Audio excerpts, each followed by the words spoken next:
Hello everybody and welcome to the Newspaper Puppet Company's first production of The Hideaway. I'm Becky Edmiston here in Johnson City, Tennessee, and this is the Newspaper Puppet Company. Today I'm with my lovely daughter Nora Honeycutt, who's going to be sharing the stage with me as we give you our first performance of a little show called The Hideaway. It's a quarantine piece that we bet you'll enjoy no matter what your age. Let's have a look at the four puppets that are going to be in today's show. We are featuring Baby. This is our gender-neutral puppet. She's blue-pink, he's blue-pink, so it can be whatever gender you want your baby to be.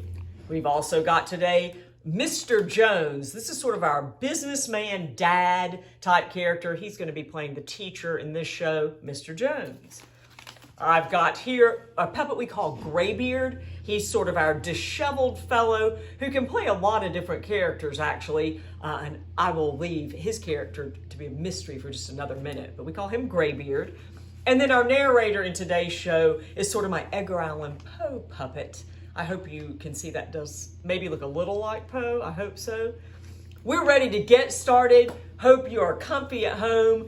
We'll enjoy today, The Hideaway. Everyone knows that in 2020, our world went to a quarantine state due to the pandemic known as the coronavirus. We all know that very, very well. But what you may not know is what occurred at Cowboy Path Intermediate School just a few days ago. It was April 21st. And Mr. Alvin Jones, a 6th grade math teacher at the school, used his key and passcode to dash into his classroom to pick up a few things. It won't take me but a second. I'll be in and out of my room in a jiffy. I can't believe we haven't been in school since March 13th. Let's see, I need my calculator, math fun workbook, metallic markers, and I know there's a bottle of hand sanitizer in the closet. Suddenly, Mr. Jones noticed McDonald's and Arby's bags all over the floor of his classroom.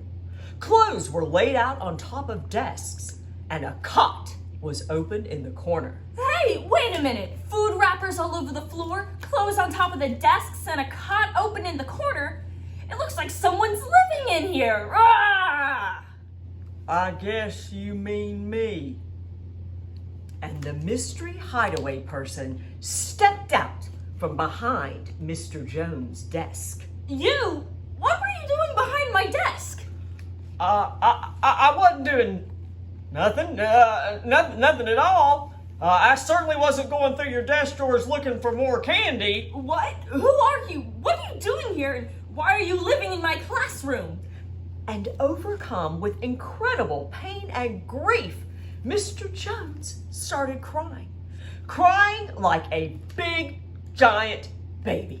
Goo gaga, wah, wah, Mr. Jones is a big crying baby. I can't help it.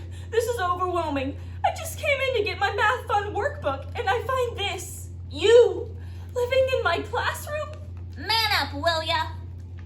I'm going to agree with the baby.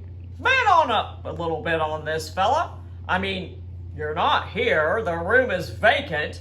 And there's this great ground floor window so I can come in and out as I please. And it keeps me from having to stay home with Mrs. Bunyan. Surely you can take some pity on me. Mr. Jones thought about it and moved a little closer to the hideaway. Wait a minute. Principal Bunyan? Is that really you? You look so different with the longer hair and beard. I didn't even recognize you.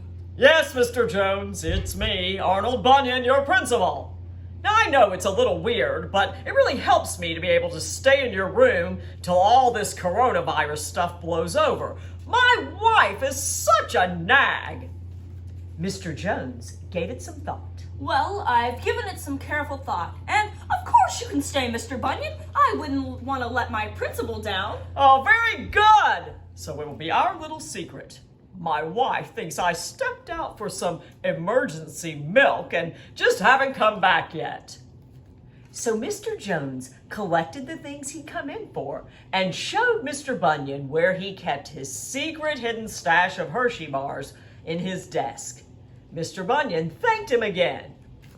"Oh, thank you again for keeping our little secret, Mr. Jones. Oh, and by the way, that extra roll of toilet paper you had in your materials closet, well, you don't have that anymore." The end.